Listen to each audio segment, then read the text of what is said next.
اگلے نقطے کی جانب۔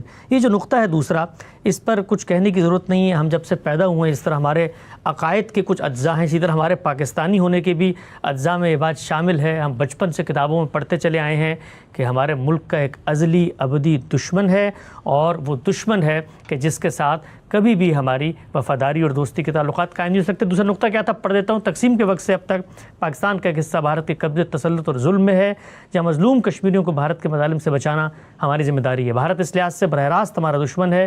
یہ دشمنی 2 جنگوں اور پھر پراکسی وار کے اس طریقے پر ہر سطح پر واضح ہو چکی ہے، لہٰذا اس سے دوستانہ تعلقات قائم نہیں کیے جا سکتے، اور جو کوئی ایسے کرتا ہے وہ دراصل ملک سے وفادار نہیں ہے۔ ایک ایک نقطے کو الگ الگ چاہتا ہوں ہم سب تحلیل کریں۔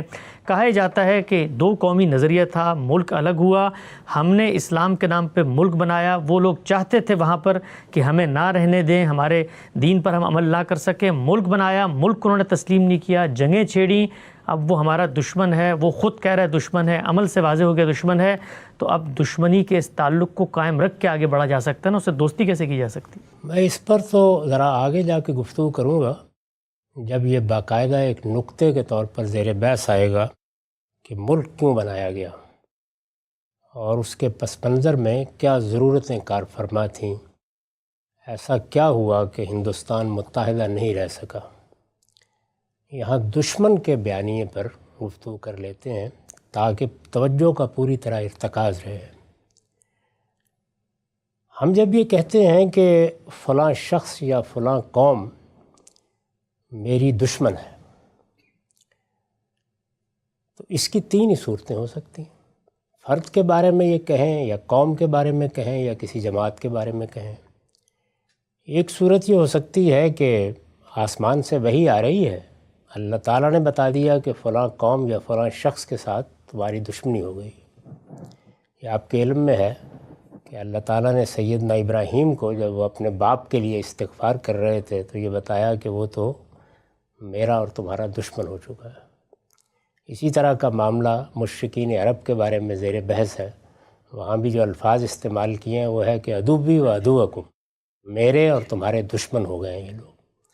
یہ تو اللہ تعالیٰ کا معاملہ ہوا۔ ایک صورت یہ ہو سکتی ہے۔ یہ آپ جانتے ہیں کہ اس کا دروازہ بند ہو گیا۔ اللہ تعالیٰ براہ راست بتایا کرتے تھے رسالت میں آپ صلی اللہ علیہ وسلم پر نبوت ختم ہو گئی، لہٰذا اس کا تو اب کوئی امکان نہیں۔ دوسری صورت یہ ہے کہ آپ کا مخاطب خود کہے کہ میں تمہارا دشمن ہوں۔ میرے اور آپ کے درمیان اگر فرض کیجئے کہ دشمنی کا تعلق ہے، اور میں نے آپ کے بارے میں یہ کہہ دیا ہے کہ آج سے ہم ایک دوسرے کے دشمن ہوں گے، تو یہ علانیہ دشمنی ہے، یعنی ایک بیان ہے جو سامنے آ گیا ہے۔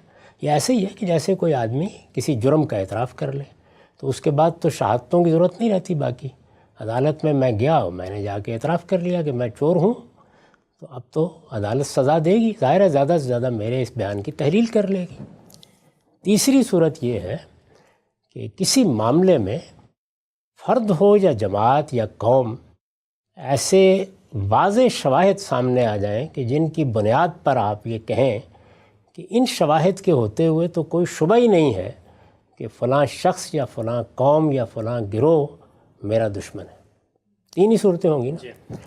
تو یہ آپ جانتے ہیں کہ پہلی صورت تو میں نے عرض کر دیا کہ پیغمبروں کے ساتھ ختم ہو گئی، نبوت ختم ہو گئی۔ کیا اس پوری تاریخ میں ہندوستان کی طرف سے کوئی باقاعدہ اعلامیہ جاری کیا گیا ہے کہ ہم پاکستان کے دشمن ہیں؟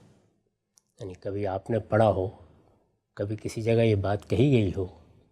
کیا مہاتما گاندھی نے ایسا کہا تھا؟ کیا جواہر لال نے ایسا کہا تھا؟ کیا جب ہم بہادر لال شاستری سے بات کر رہے تھے تاشکند میں، اس وقت کوئی اس طرح کا اعلان جاری ہوا تھا؟ کیا اب کوئی اس طرح کا بیان آپ نے سنا ہے جس میں یہ کہا گیا ہو کہ پاکستان کے ساتھ ہماری دشمنی ہے؟ یہ کہ پاکستان ہمارا دشمن ہے، اس کی مثال نہ دیجیے گا، ہم پاکستان کے دشمن ہیں۔ یہ کہ یہ بتانا ہوگا نا آپ کو، اس کے لیے دلائل دینے ہوں گے۔ ہم کہہ رہے ہیں یا پاکستان کے لوگ یہ کہہ رہے ہیں یا اس بیانیے کے مصنفین یہ کہہ رہے ہیں کہ ہندوستان پہلے دن سے ہمارا دشمن ہے، ازلی ابدی دشمن ہے۔ سوال یہ ہے کہ وہ اس کا اقراری مجرم ہے، ایسا کہا ہے انہوں نے کسی جگہ؟ کوئی اگر آپ کو تاریخ میں ملا ہو تو اس طالب علم کے علم میں اضافہ کیجیے۔ اس کے بعد ایک ہی صورت باقی رہ جاتی ہے کہ شواہد پیش کریں. تو اب یہ آپ کا امتحان ہے، اس کے شواہد پیش کریں. میں ایک ایک کی تحلیل کر کے بتاتا ہوں کہ ان کی کیا حقیقت ہے. جو بظاہر آپ کو نظر آتے ہیں شواہد وہ بیان کر دیجئے، اگر مزید تحقیق کر کے کچھ شواہد اکٹھے کرنے ہوں تو وہ بھی اکٹھے کر لیں، اور پھر مجھے بتائیں کہ کیا چیز ہے جس کی بنیاد پر یہ کہا جاتا ہے کہ وہ ہمارے ازلی دشمن ہیں، یا ان کے ساتھ ہماری دشمنی اب ایک الہی دشمنی بن گئی ہے، یہ تو خدائی فیصلہ ہو گیا ہے. وہ کیا چیز ہے، یعنی اس کے شواہد کیا ہیں. یہ تو میں جانتا ہوں کہ مسلمانوں کے اور ان کے درمیان، یعنی ہندوؤں کو کہہ لیں نا زیادہ سے زیادہ، وہ ان کی اکثریت کا ملک بنا ہے، تو ان کے درمیان سیاسی اختلاف ہوا، یہ مجھے معلوم ہے تاریخی طور پر. اور یہ سیاسی اختلاف جب ہوا تو اس وقت کیا ازلی و ابدی کوئی دشمنی تھی جس میں یہ اختلاف ہوا تھا؟ یعنی ہماری جتنی قیادت ہے سب کی سب ایک ہی جگہ جدوجہد کر رہی ہے. ان کے مابین ذاتی تعلقات تھے، تفریح کے تعلقات تھے، کاروباری تعلقات تھے. ہمارے دیہاتوں میں ہندو لوگ رہتے تھے، سکھ لوگ رہتے تھے، دوسری قوموں کے لوگ رہتے تھے. ان کے درمیان برادرانہ تعلقات تھے. میں خود جس گاؤں سے تعلق رکھتا ہوں وہ ایک بڑا قصبہ تھا، اس میں ساری تجارت اور بازار کے سب معاملات ہندو بنیوں ہی کے ہاتھ میں تھے. مجھے معلوم ہے کہ ہمارے خاندان کے لوگ اور ان کے درمیان کس طرح کے روابط تھے. ایک ایک شہر قصبے کی داستان آپ سن لیں. یہ تو عوامی سطح کا معاملہ ہوا. سیاسی طور پر کانگریس تھی جس میں لوگ جدوجہد کر رہے تھے.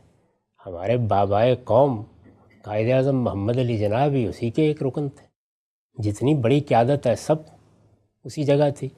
بڑے عرصے تک مسلم لیگ بن چکی تھی، لیکن قائدین ادھر بھی ہوتے تھے ادھر بھی ہوتے تھے. ایک ہی وقت میں دو جگہ اجلاس ہو رہے ہوتے تھے، ادھر سے اٹھ کے ادھر چلے جاتے تھے، ادھر سے اٹھ کے ادھر چلے جاتے تھے. مہاتما گاندھی ہماری جامع مسجد میں آئے ہیں، دلی کی جامع مسجد، اس پر بڑا ہنگامہ بھی ہوا تھا، تقریریں کرتے تھے. خلافت کی تحریک میں تو گویا انہوں نے ہراول کا کام کیا. تو یہ ساری جو تاریخ ہے اس میں ذرا مجھے بتائیے وہ کیا شواہد ہیں جس میں ازلی اور ابدی دشمنی کو ثابت کیا جا سکے. وہ لوگ جو تاریخ سے واقف نہیں ہیں ان کے سامنے تو یہ پروپیگنڈا کیا جا سکتا ہے، لیکن مجھے بتائیے کہ اس کے شواہد کیا ہیں. دو قومیں ہیں، عرصے سے رہ رہی تھیں، ہزاروں سال سے. آپ کو معلوم ہے کم بیش 1000 سال تک مسلمانوں نے حکومت کی ہے. اختلافات کسی جگہ پہ ہو گئے یا کوئی تنازع ہو گیا وہ بالکل الگ چیز ہے. یہ بات کہ دشمنی کے شواہد کیا ہیں، کیونکہ اختلافات تو دو بھائیوں کے درمیان ہو جاتے ہیں، میاں بیوی کے درمیان ہو جاتے ہیں، والدین اولاد کے درمیان ہو جاتے ہیں. ان اختلافات میں سنگین اختلافات بھی ہو جاتے ہیں. ایسے اختلافات بھی ہو جاتے ہیں کہ ایک ہی باپ کے بیٹے ہیں اور کاروبار میں علیحدہ کرنا پڑ جاتا ہے. یہ سب چیزیں ہیں. ان کے لیے صحیح لفظ اگر آپ استعمال کرنا چاہیں تو بہت نیچے کے درجے میں اختلاف ہے، ذرا اوپر چلے جائیں تو تنازع ہے. تو تنازعات یا اختلافات یہ تو اس میں کوئی شبہ نہیں کہ خود اس وقت میں بتا سکتا ہوں آپ کو کہ پاکستان میں رہنے والے لوگوں کے مابین کیا کیا تنازعات اور کیا کیا اختلافات ہیں. یہ ان کے ساتھ بھی تھے، ہوئے بھی. اس کے نتیجے میں ملک کی تقسیم کرنا پڑی. دشمنی کے شواہد ذرا پیش فرمائیں. آغاز کرتے ہیں ہم صاحب.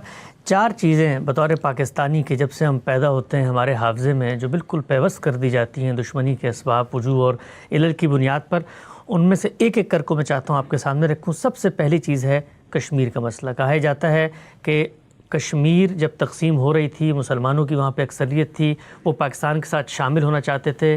ہندوستان نے پاکستان دشمنی کا مظاہرہ کرتے ہوئے وہاں پر فوجیں بھیجیں، اور آج بھی ہم دیکھتے ہیں لاکھوں فوجیں وہاں پر موجود ہیں ان کے قبضے میں. ہمارے یہاں تو روزانہ پی ٹی وی پہ رات کے 9 بجے کے خبر نامے میں کشمیر کی یہی ظلم اور جبر کی داستان دکھائی جاتی ہے کہ جیسے دشمن قومیں سلوک کرتی ہیں ویسے ہی اس قوم کے ساتھ جو پاکستان کے ساتھ ملنا چاہ رہی تھی ان کے ساتھ سلوک کیا گیا. پہلا نقطہ کشمیر.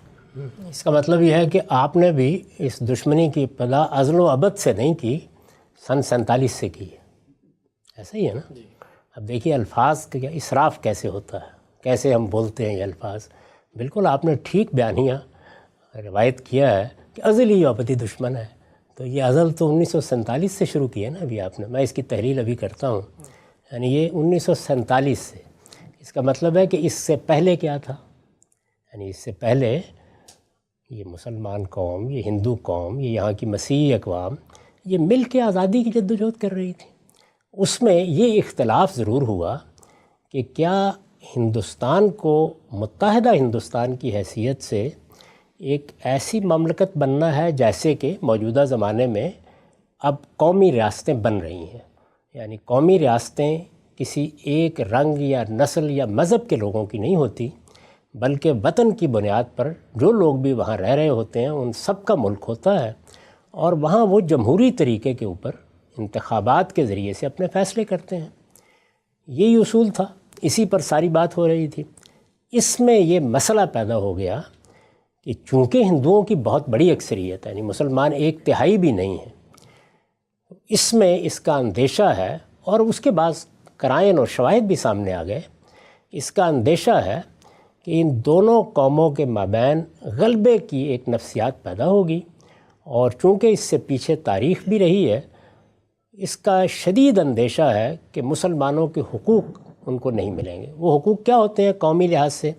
یعنی ہر قوم ایک تہذیب رکھتی ہے، اس کی کوئی زبان ہو سکتی ہے، اس کی کوئی روایات ہو سکتی ہیں، اس کی کوئی ثقافتی اقدار ہو سکتی ہیں، یہ متاثر ہوں گی۔ یہ بات ہوئی۔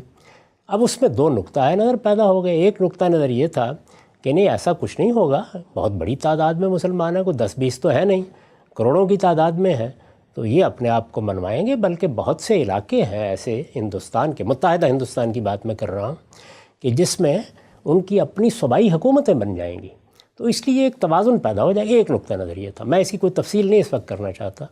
دوسرا نقطہ نظر یہ تھا کہ یہ ممکن نہیں ہوگا، اس وقت تک ممکن نہیں ہوگا جب تک کہ خصوصی حقوق، ایک تو جمہوری حقوق ہے نا، وہ ظاہر ہندوستان میں رہنے والے ہر شخص کے لیے مانے جا رہے تھے، سب کے سب برابر کے شہری ہوں گے، برابر کے شہریوں کی حیثیت سے معاملات میں شامل ہوں گے، برابر کے شہریوں کی حیثیت سے ان میں سے جس کا لوگ چاہیں گے انتخاب کر لیں گے۔ یہ اصول تو طے شدہ تھا، اس میں کوئی اختلاف نہیں تھا، لیکن مسلمانوں کی قیادت کا احساس یہ تھا کہ نہیں، برابری کا اصول ٹھیک نہیں ہے۔ مسلمانوں کو اپنے حقوق کے معاملے میں، وہی حقوق جو میں نے گنوا دیے ہیں، کچھ تحفظات کی ضرورت ہے۔ ان تحفظات کے لیے مختلف گفتگویں ہوئیں، باتیں ہوئیں، اس میں خاص طور پر محمد علی جناح کے 14 نکات سے آپ واقف ہیں۔ وہ 14 نکات کیا تھے؟ آپ کے ویسے بیانیے کے بھی 14 ہی نکات ہیں۔ ان 14 نکات میں مسلمانوں نے ان حقوق کا ایک جامع خلاصہ پیش کر دیا کہ یہ ہمیں ملنے چاہیے۔ اس پر اتفاق بھی ہو سکتا تھا، نہیں ہوا۔ اور اتفاق کیوں نہیں ہوا؟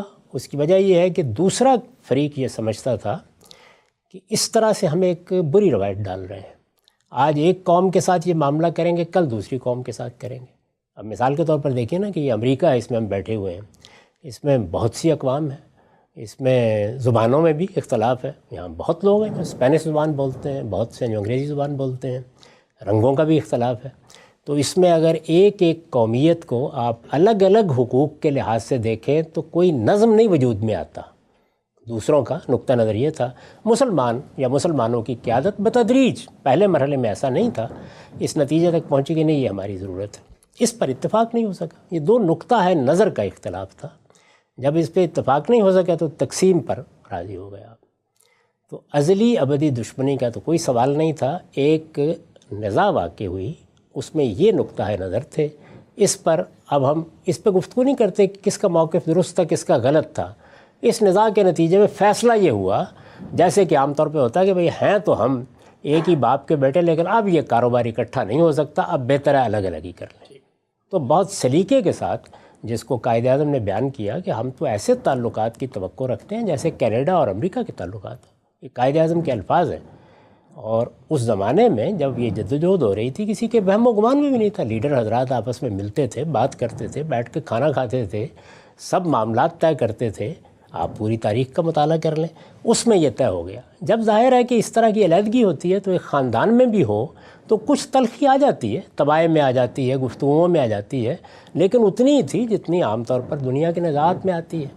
تو ایک تو یہ پس منظر میں نے خود بتا دیا کہ اگر کوئی دشمنی کہیں سے برآمد کرنی ہے اس کے اندر سے تو ابھی کر لیں پہلے، تاکہ ہم سن 47 پر اطمینان کے ساتھ آ سکیں۔ اس کے بعد اب کشمیر کے معاملے پہ آئیے، اس میں بھی لوگوں کو کچھ علم حاصل کرنے کی ضرورت ہے۔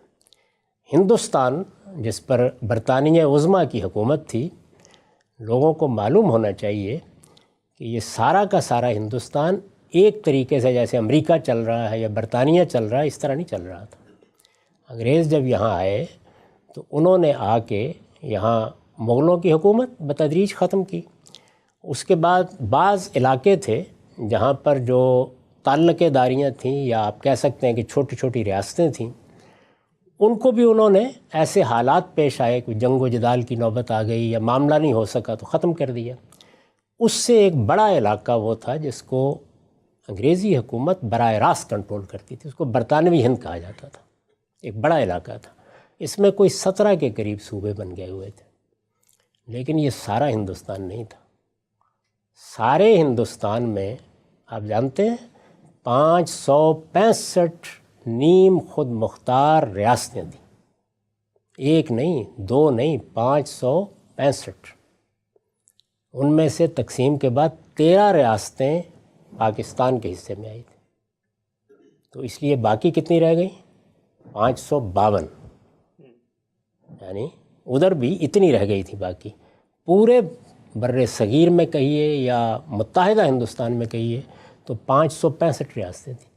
ان ریاستوں کا اپنا نظام تھا، ان کے اپنے معاملات تھے۔ آپ نظام حیدرآباد سے واقف ہیں، آپ بھوپال سے واقف ہیں۔ ان میں ریاستی نظم وہاں کے موروثی حکمران چلا رہے تھے، ہندو بھی تھے، مسلمان بھی تھے۔ انگریزوں نے ان کو اسی طرح باقی رکھا ہوا تھا، یعنی وہ بحیثیت مجموعی پورے ہندوستان پر حکومت کرتے تھے۔ ان ریاستوں کے بھی مثلاً بہت سے معاملات جیسے بین الاقوامی تعلقات ہیں، خارجہ پالیسی ہے، افواج ہیں، وہ دیکھتے تھے، لیکن یہ ریاستیں اپنے سکے جاری کرتی تھیں، یہ ریاستیں اپنی چھوٹی چھوٹی فوجیں رکھتی تھیں، یہ ریاستیں اپنے تمام معاملات انجام دیتی تھیں۔ یہ کتنی تھیں؟ 565، معمولی تعداد نہیں ہے۔ تو اب یہ سوال پیدا ہوا کہ یہ 565 ریاستوں کا کیا مستقبل ہے؟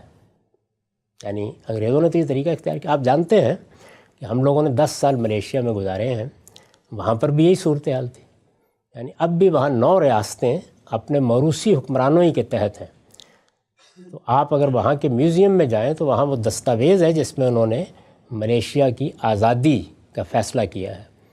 اس میں انہوں نے یہ طے کرایا کہ آپ ان ریاستوں کی موروثی حکمرانی ختم نہیں کریں گے، یعنی ملیشیا میں۔ یہاں بھی سوال تھا کہ اب کیا ہوگا، یعنی باقی تو چلیے برطانوی ہند تو براہ راست ان کے قابو میں ہے، لیکن یہاں تو حکمران ہے نا، کہیں نظام ہے اور کہیں راجہ ہے اور کہیں مہاراجہ ہے، یہاں کیا ہوگا، کیا کیا جائے گا؟ اس میں 2 نقطہ ہے نظر تھے، ایک کانگریس کا اور ایک مسلم لیگ کا۔ دل تھام کے سنیے گا۔ کانگریس کا نقطہ نظر یہ تھا کہ جب آپ تقسیم اس اصول پر کر رہے ہیں کہ جہاں جس کی زیادہ آبادی ہے وہ اس کے ساتھ ہوگا، یہی اصول تھا نا، یعنی آپ نے جمہوری اصول پر یہ ملک بنایا تھا۔ جن جگہوں پر برطانوی ہند کے جن صوبوں میں، مثلا پنجاب میں، مثلا سندھ میں، اگر مسلمانوں کی اکثریت ہے تو یہ پاکستان کا حصہ ہوں گے، اور اگر کسی جگہ مسلمانوں کی اکثریت نہیں ہے، جیسے یو پی میں مسلمانوں کے بہت سے ادارے تھے، بڑی شخصیات تھیں لیکن اکثریت نہیں تھی، تو وہاں پر ہندوستان کی عملداری ہوگی، یہی اصول تھا۔ یہ کانگریس کا کہنا یہ تھا کہ جب ہم ایک نئے دور میں داخل ہو گئے ہیں، یہ راجے مہاراجے اب ماضی کا قصہ ہیں، تو اس وجہ سے وہاں کے لوگوں کو موقع دیجیے، جہاں جس کی اکثریت ہے۔ اس میں ذرا مزید سن لیجئے کہ حیدرآباد میں حکومت تو مسلمانوں کے پاس تھی، نظام حیدرآباد، یہ آپ جانتے ہیں نا، یہ ایک بڑی حکومت تھی، بلکہ ہندوستان کی ریاستوں میں غالباً سب سے بڑی ریاست تھی، مسلمانوں کی حکومت تھی لیکن اکثریت ہندوؤں کی، آبادی کے لحاظ سے مسلمان اقلیت میں تھے، بڑی تھوڑی تعداد تھی ان کی، حکمران وہ تھے۔ اچھا، ادھر کشمیر میں دیکھیے کہ مسلمان آبادی کے لحاظ سے اکثریت میں تھے، لیکن اس پر قبضہ کس کا تھا؟ یا جو مہاراجہ تھے سکھ تھے، چلا آ رہا تھا ان کے پاس۔ آپ نے دلیپ سنگھ کا نام بھی سنا ہوگا، اور بھی لوگوں کے نام سنے ہوں گے۔ تو یہ صورتحال تھی، یعنی بعض ریاستیں ایسی تھیں جس میں حکمران مسلمان تھا، ان 565 ریاستوں میں سے حکمران مسلمان تھا لیکن رعایا زیادہ ہندو تھے، یا راجہ مہاراجہ حکومت کر رہا تھا اور اکثریت مسلمانوں کی تھی۔ تو جب یہ تقسیم ہوئی تو اب مسلم لیگ کا نقطہ نظر کیا تھا؟ میں بتایا کانگریس کا نقطہ نظر کیا تھا کہ جمہوری اصول کے اوپر لوگوں کو حق دینا چاہیے، لوگ فیصلہ کریں گے، تو لوگوں کی اکثریت نظر آ رہی ہے، کہیں اگر تھوڑا بہت اختلاف ہے تو ظاہر ریفرنڈم ہو جائے گا، استصواب ہو جائے گا۔ مسلم لیگ کا نقطہ نظر نہیں تھا، نہیں یہ راجے مہاراجے فیصلہ کریں گے، یعنی ان کو حق دیا جائے، آگے ان ریاستوں کی تقدیر کا 565 ریاستوں کی تقدیر کا فیصلہ ان کے حکمران کریں گے۔ اب میں اس وقت اس کے تحلیل نہیں کرتا کہ یہ کیوں رائے قائم کی گئی، لیکن بہرحال جمہوری اصول کے خلاف تھی یہ رائے۔ بالکل، یعنی ابھی آپ نے فرمایا نا کہ مسلمانوں کی فلاں جگہ بہت اکثریت ہے، تو پھر مان لینا چاہیے تھا نا اس اصول کو، نہیں مانا گیا۔ یہ مسلم لیگ نے نہیں مانا، یہ ایک بالکل طے شدہ تاریخی حقیقت ہے۔ جب نہیں مانا اور دوسرے اصول پر اصرار کیا تو بالآخر وہی مانا گیا۔ اب جب مانا گیا تو پھر تقسیم کے فارمولے کے تحت ان 565 ریاستوں کو حق دیا گیا کہ یہ چاہیں تو اپنی خود مختاری، اسی طرح کی نیم خود مختاری باقی رکھیں، چاہیں تو یہ ہندوستان کے ساتھ الحاق کر لیں، چاہیں تو پاکستان کے ساتھ کر لیں۔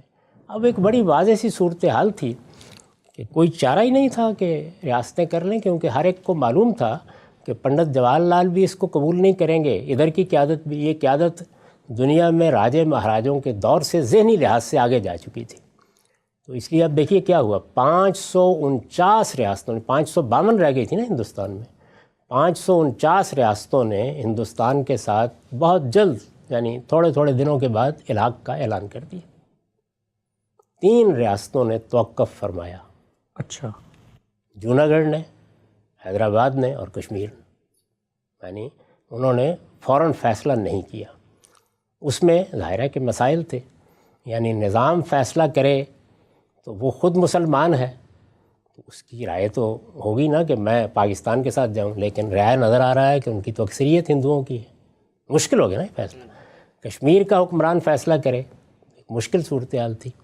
یہ مشکل صورتحال ہے کہ جس میں پھر یہ فیصلے ہوئے، تینوں کے فیصلے ہوئے، اور تینوں کے فیصلے کرانے میں دونوں طرف سے کہیں محسوس اور کہیں غیر محسوس دباؤ آیا۔ ایسا ہی ہونا تھا، لازمی اس کا ناگزیر نتیجہ یہی تھا۔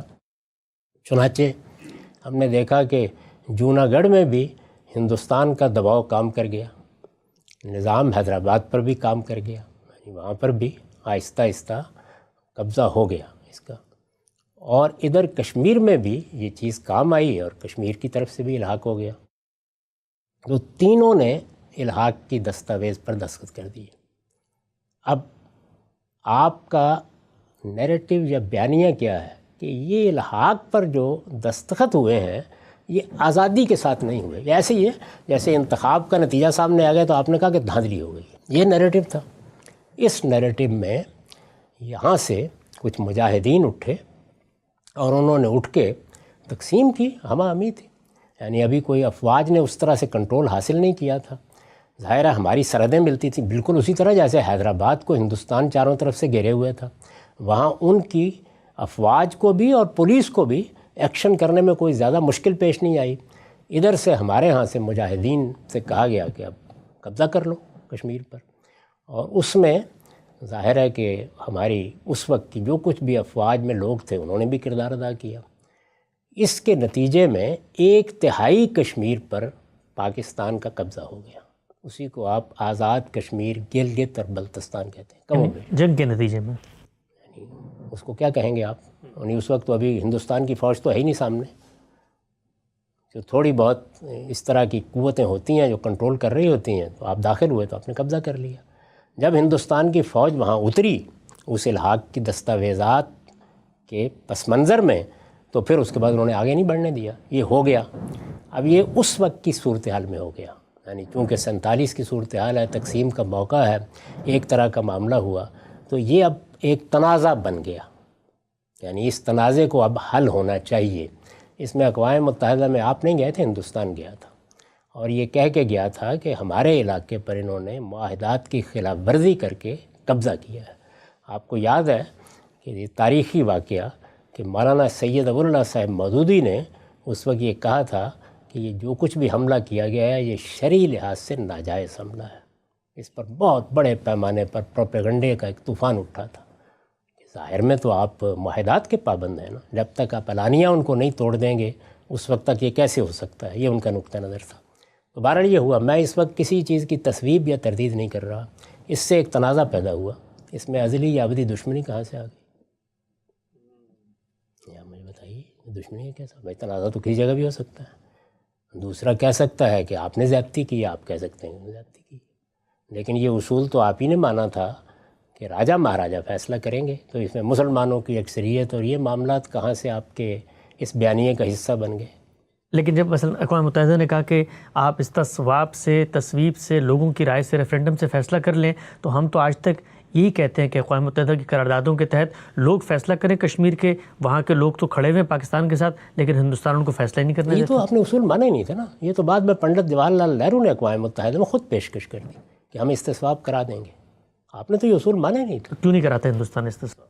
نہیں، یہ تو تنازع ہوا نا، یعنی کیوں استصواب نہیں ہوا، کیا معاملہ ہوا، یہ جو آپ کے بیانیے میں تو اس وقت یعنی کوئی کشمیر کا مسئلہ حل کرنے کے لیے نہیں بیٹھا ہوں، میں یہ جاننا چاہتا ہوں کہ یہ یعنی دشمنی کا بیانیہ کہاں سے آیا ہے؟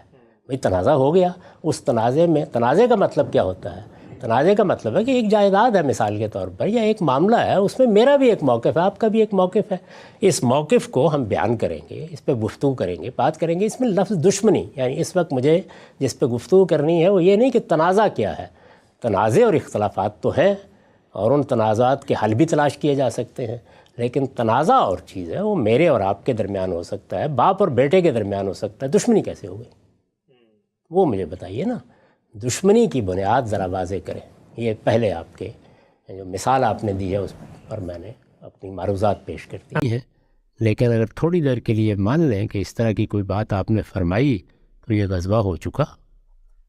دنیا کی تاریخ اس بات سے واقف ہے کہ یہاں مسلمان بنو امیہ کے زمانے میں آئے، انہوں نے آ کے اس علاقے کو فتح کر لیا، اسی کے نتیجے میں یہاں 1000 سال تک مسلمانوں کی حکومت قائم رہی، اور اسی کے نتیجے میں بہت بڑی تعداد یہاں مسلمانوں کی ہے۔ یہ ملک بھی اگر کہا جا سکتا ہے تو اسی کے نتیجے میں بنا ہے، تو وہ ہو گیا غزوہ۔ کس غزوے کو ہونا ہے اور کہاں ہونا ہے، یہ بے معنی باتیں ہیں جو عام طور پر کہی جاتی ہیں، نہ اس کے پیچھے علم ہوتا ہے نہ اس کے پیچھے تاریخ ہوتی ہے۔